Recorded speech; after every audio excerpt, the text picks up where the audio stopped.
يا لا ابو الجواز على عيب واللي بيتجوزوه ها؟ رايح فين يا درويش؟ انا من ساعة ما اتجوزت ومراتي مشايلة للعيال ورايحة اودي لها البوس عند الفرن يا اخويا. هو انت مش قد الجواز بتتجوز ليه؟ مين اللي قالك اتجوز؟ طب ما انت بكره يبقى كده. هيبقى كده فين وانا اشيل العفش ولا ايه؟ يبقى تكفى على وشي لو انا نفعت في الجواز. انا اشيل العفش يا بتاع العفش.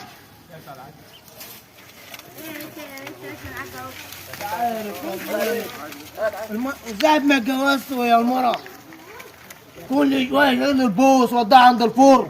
مش عارف انا متجوزها ليه؟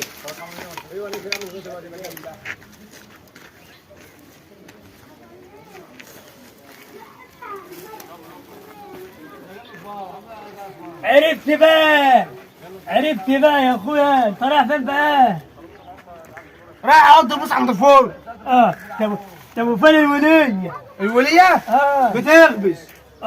هي عمال تتريق عليا بقت انت اللي ماترة. طب اعمل ايه طيب يا حاج درويش؟ عرفت بقى ان الدنيا دوارة. طب يعني ايه شايلاني طول العمر ما شيلهاش في يوم؟ خش اخبز معاه بقى وهات لي بالتوتين يا خالة تماح. حاضر. خش يا حاضر يا درويش.